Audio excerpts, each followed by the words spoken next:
Hey guys, welcome to the Solar Slang Podcast. My name is Laith and I'm Mike McDonald, the superstar co-host. I'm not a co-host, I'm a host. And this is a podcast about solar energy. We are located in Mandeville, Louisiana. The name of the company we work for is A to Z Solar Services. LLC. Got to get that in there. So today we're going to talk about a few things. What are some topics you wanted to cover today, Mike? We're going to talk about all the little problems we've been running into with all these jobs that we inherited from national companies and why it's a boo-boo and why we're cleaning them up, why we're here. Really. All these fly-by-night companies, and Mike actually read an article on this not too long ago. I believe it was in the Times magazine. Is that what it was? Time magazine, yeah. Okay. Mm-hmm. What was it saying? That most of these jobs, a lot of these jobs that we're running into, the situation is not unique in Louisiana. It's not even unique to the solar industry overall. It's just this problem that we're seeing where a lot of big companies, ADT, Vivint, security companies, sales companies that have nothing to do with being tradesmen or solar people are actually selling these jobs. And that the article was specifically about that more than half of these national jobs are orphaned. Essentially, people sell these jobs and then they resell the jobs after they've made their money from the finance company or from salesmen or whatever. However they make their money initially, and then they sell it to another guy, another company, a solar company like us. And either those guys don't get paid or they go bankrupt or the initial company goes bankrupt, and we end up with all these solar jobs that are essentially not installed by the guy that sold it to them. Number one, that's a red flag. Number two, they disappear or they don't have communications with their customers. That's another red flag. And then it goes through many hands before it's actually, the customer is actually in touch with the guy that's actually going to do the physical install. It created all kind of problems. It's creating serious black eye, I guess you could call it, for the industry, where people are just not happy with this stuff. They can't get in touch with the companies that are supposed to be doing this. They can't get in touch with permit information. They don't know anything about what is supposed to be going on with their install, and it's really kind of sad. It's bumming me out as a solar guy. I know that because it is just putting such a bad name on what we do. You know, it's not cool. Yeah. So, what's some of the things I wonder to look out for when these salesmen go to your house and they talk to you? Somebody knocks on your door and says, "Hey, I want to sell you a solar system."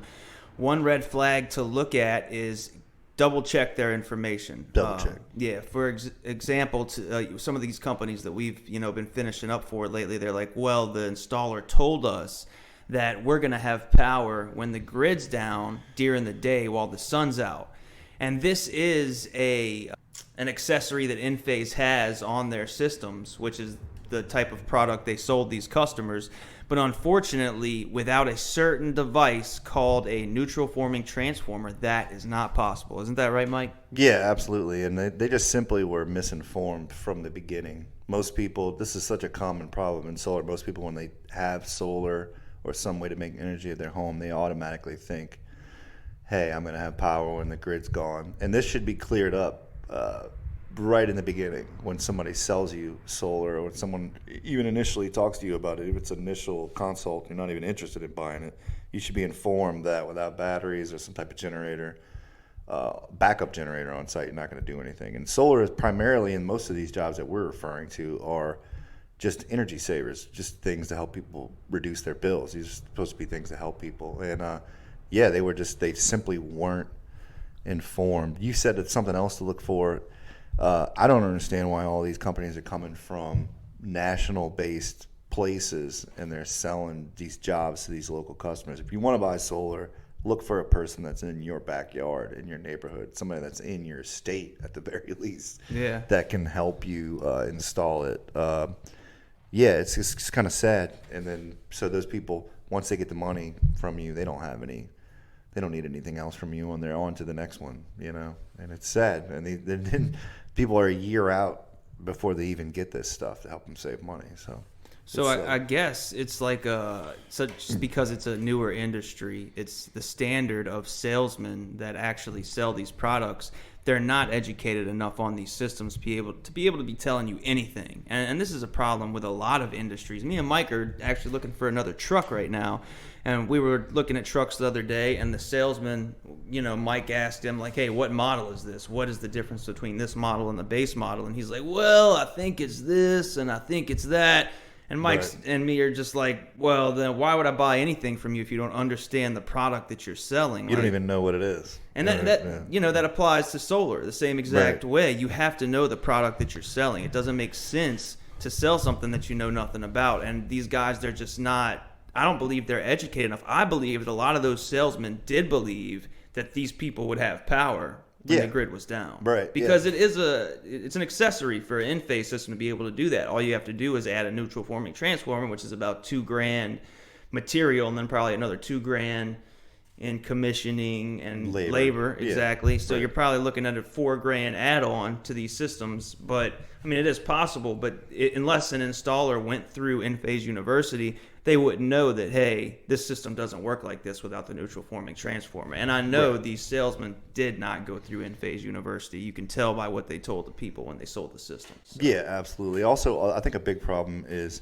the double-edged sword of all the apps that we have and all the online platforms that we have for solar. So really, if you get on there, even a homeowner can get on there and be like, okay, I think I roughly know how big I need my system to be. I think I know which roof it's going to be on, because we live in a time where you can just get on it. Everybody can do their own research, can find out about it.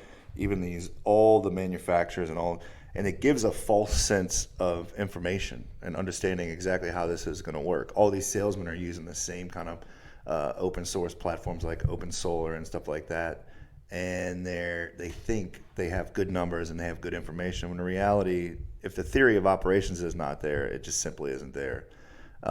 It's kind of a shame, What's a shame is that these salesmen are making the commission that they're making without more doing money. The background work. They're making more money than the installers. Probably they're anybody. making more sometimes than the engineers.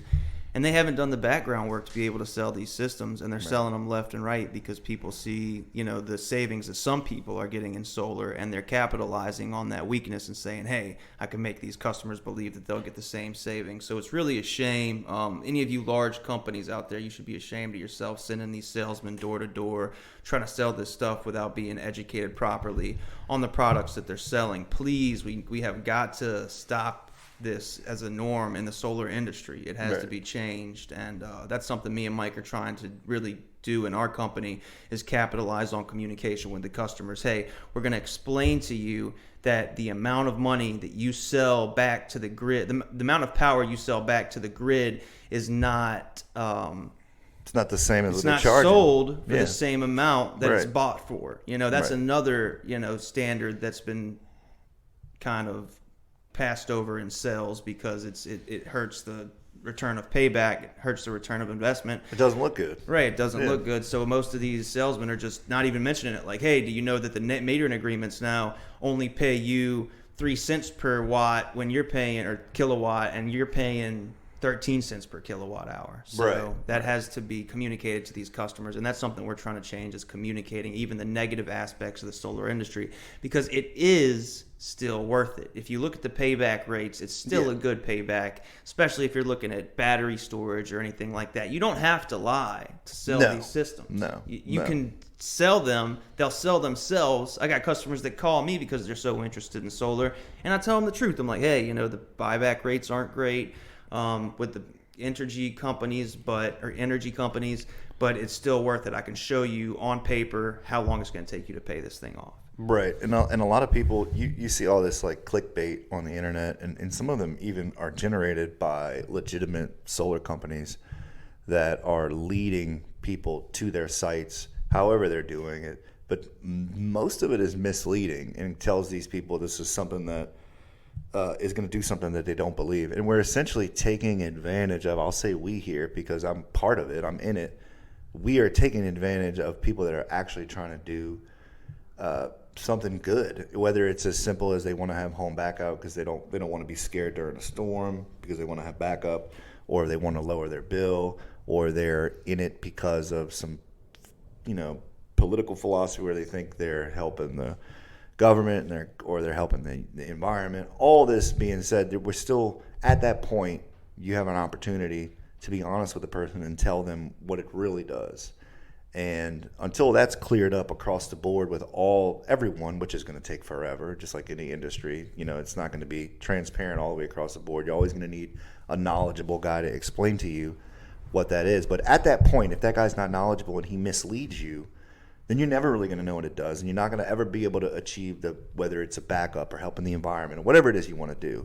So it's really kind of gross that the people that are doing this are taking advantage of people that are trying to do a good thing. They're trying to help themselves and it's, ostensibly everyone around them. And at that point, to not educate that person in the correct, application is really sad, So what we can do, what can homeowners do? What can installers do? What can salesmen do to have a resolution to this problem?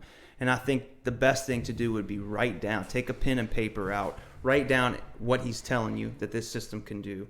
Do research. If the salesman misleads you on any part and doesn't say, hey, let me double check on that, I'm not really sure, even if I don't understand it, and he lies to you and says, oh yeah, you'll have power when the grid's down, or it doesn't mention the buyback rates of what the power companies are paying you for the power you send back, don't go with them. It's that simple. Right. Don't go to somebody that's going to lie to you. Don't allow them to make a profit off of something that they know nothing about. Right. So that I think that normalizing education and even the sales points of these systems, which Enphase, which is a widely sold product now because it's just an industry leader. It's been around for so long. It's been proven in the field.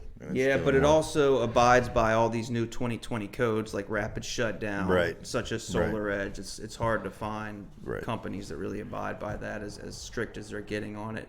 But they have sales certifications that you're supposed to go through before you sell it. See, what they do with their products is you can't even commission the system on their platform until you've gone through the certification. They should do the same thing for sales. There's nothing stopping you from selling that system. So it should be more normalized to educate our salesmen for sure. And look out for salesmen that are telling you lies. Installers, maybe start doing more sales yourself, explaining to customers what's going to happen once you show up to the jobs to do the install. Make sure that what the salesman said aligns with your company's morals of what it's actually going to do. Yeah, your ethics. Yeah, exactly what you're all about. Even if you're just a one-man crew, if that's, and you like to keep your word and you're just a simple guy, well, if you want to back your word up, you're going to have to be honest with the person. You're going to have to know your shit. You know what I mean? Especially related to how much energy is going to be produced. I see this all the time, even in good companies where they make these estimates on what the solar is going to produce. And we obviously have to have some type of software, and we have PV Watts, which is a government run website that tells us kind of roughly what it's going to make. But keep in mind that this is a natural resource. This is not something that we can predict spot on. We can get close, but if I'm trying to sell it to you, I'm going to err on the side of what looks better. But in reality, what I would do in that situation is I would give you the minimum. I'd say, look, this is the baseline of what we could do, and then move from there. Obviously, that doesn't look good as a sales point. You're like, well, wait a minute, that's not that much. But I have to do that because I have to err on the side of the lower, actually, not the higher. You know what I mean? So I can guarantee that some of these things are going to happen. And I think the easiest way to do it, the solution, you say, what's the solution? The solution to me is it's pretty simple. The same reason we're having to go behind and fix these jobs that we've inherited nationally is, and we have to do it because they're in our backyard. If these people would have skipped a step before and they would have bought from somebody that was in their backyard, they'd have been okay. So if you buy from somebody and you want to buy solar, just try to stay in your hood, stay in your state, stay local, stay with somebody that you know is going to come from around you. Don't get too far away. And then you can't hold anybody accountable if it's some company or somebody that's, just simply ask the address of the person that's trying to sell it to you. Where are you from? Who are you with? Oh, you're out of Arkansas or Tennessee. Like, nah, no, thank you. is that guy going to be Unless there? you live in Arkansas. Yeah, unless you live, yeah. But it's just like, are you going to be? Is somebody going to be there to help it, or how are you going to hold that person accountable to what they said if there's no guarantee you can get them back out there? So. Yeah, but sadly, it is salesman. It's not just salesmen too. I think there's a lot of people in this that just really see a lot of money in it, and there is money in it. But sadly, for it to be long term, you have to be honest with people. You have to tell them, and then there's just a lot of stuff floating around out there that's just not pretty. And I don't think I've ever been to a job that we went and serviced really in a long time where people were now granted, I'd say about half of them are happy with it, half of them are upset with it, but very rarely is a person say it does exactly what they told me it was going to do, or it's exactly, there's some holes in their knowledge of it, or I didn't know I had to change this fluid, or I didn't know I had fuses, or I didn't know I had to change this. And as much as it sucks as an installer, that's our jobs to make sure that the person knows everything we know.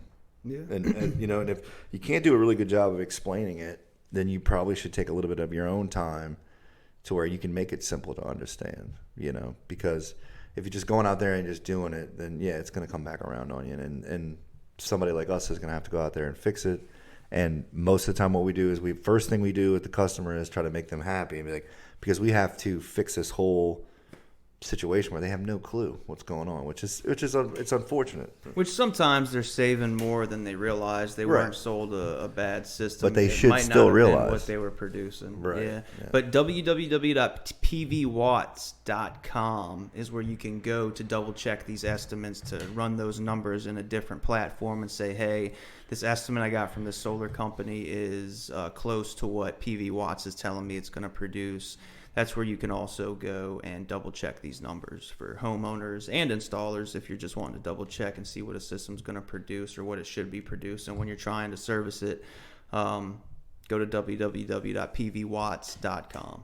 Yeah, absolutely. Anything new that we haven't had before in the world is going to be really hard. It's going to have its little baby steps where it's still struggling. And I think sadly solar, even though we had a bunch of rebates, we had things that lowered prices and did stuff like that, I think it still is struggling because it is new, because it is going to be a part of the future, and it is rough stuff. That's where I stand with it in my philosophy. I want to be a part of issuing in the new way we do stuff, Yeah. It is awesome that it's good for the environment. It's awesome that it's good for everybody around you. It's cleaner power and all that. But for me, it's just about like, come on, where's the Jetsons stuff? Where's the flying cars and stuff like that? This, to me, weirdly is a part of it. This is a part of how we create a new way of doing things. And, it doesn't. A more reliable grid also. Yeah, right. It doesn't help that we have people out there just trying to make a buck. I mean, I know everybody's out there making a buck. Obviously, you have to make money. But there's a lot of gimmicky stuff related to it that really needs to be washed away from the whole thing. It's kind of sad. It's unfortunate. Well, as we go through time, we see the NEC code catching up. Just the latest updates, 2020, and then pretty soon it's going to be 2023, and they're working on things every year to make the products better and make installers abide by more safety hazards and production systems to produce what they say they're going to produce, and just trying to make everything safer for everybody, and at the same time making it more efficient. So as time rolls on, like you said, it's a very new industry. Even though it's already kind of old. Early 1990s, is that when some of these products really started getting massively produced? Is it? I would say probably. I would say the mid 90s, late 90s going in. Probably production started on some of the stuff that we still see out there today. But in the late 70s, some of the first commercially marketed stuff hit the market and went out. And then we saw in the 80s it dropped because everything was so cheap in the 80s. Gas was cheap, oil was cheap, natural gas, everything was, it was a blossoming time. But for a lot of the products came out during that time. And hopefully these products, we won't see a dip like that again. I think now, since the new dawn of it, like the 90s you're talking about, we haven't really seen a dip. We've only seen a climb. We've never seen like a drop in marketing and production and all that stuff. So, yeah, this stuff, hopefully it's going to get there. The technology is zooming ahead faster than the politics of it. Right. Which is good. And we can get in front of this, you know, if you're part of the solar industry and you're not a homeowner, we can get in front of this and we can make it better. We can start being honest and we can make this an honest industry. It's not too late to say, hey, you know, let's be as honest as we can. Let's educate ourselves on these products, on this performance of these systems, and let the homeowners know that it's going to save them money off of real world data, you know, not off of something made up just to make it look better. Let's be honest and make this industry an honest industry. And if we work together and if we share our knowledge with each other, that's the main thing, is educating each other on these products, especially if you're more educated than the other guy and he's your coworker. Make sure that, you know, he understands as much as you are. You're trying to educate him every day. You're trying to get better. And a lot of it's just electric principles, electric theory, and, you know, go into that first might be, which 99.9% of most salesmen probably know nothing about electrical theory. They're just trying to sell solar. But I mean, it wouldn't hurt to educate yourself on that first. And it tells you what you can and can't do. If you're a salesman, you can't just go, yeah, we can give them this, and it's simply not. You know, the theory of operations isn't even possible with the electrical distribution that may be at the home or may not be. You know, so it's those simple things would clear a lot of stuff up. But yeah, you can only hope for that you do some self-educating. You know, if you add to knowledge, all it does is help everybody's knowledge. You know, there's a weird thing where people are like, well, I better keep it for me because I need to move up in this company. That doesn't help anybody, really, in the long run. So there are a few companies out there still in business, though, large nationwide companies. Like we've been working for Vivint lately, which is an alarm company. And so it's not always negative to go with these companies if you don't have the cash to outright buy it and they have better financing, which it's not the best right now. Just double check. You know, it doesn't matter the company per se. It's mainly the actual salesman. Be careful who you're dealing with, you know, because they will lie to you. Make sure you have an honest salesman. It can still be profitable, and you'll see a return of investment with going with these larger companies. So we're not saying, hey, it's not possible. It's just easier when you go to get it serviced. When you do find an issue a few months down the line and you need a warranty replacement, to have somebody in your backyard that you can just call and say, hey, look, you know, this system isn't performing what it should. But, you know, if you can't, you know, find somebody in your local area that does that, it is possible, and to still see a return of investment with the larger companies. It just means that, just keep in mind, if you do take that option because they offer better finance rates or they're tacking it onto some kind of security bill you already pay or something you're paying with them already. That's what's going on with ADT and Vivint. They're like, hey, you already pay us for security note. Why don't you just tack on this little loan to your bill that you're already paying a month, and you can have solar, you can lower your bill.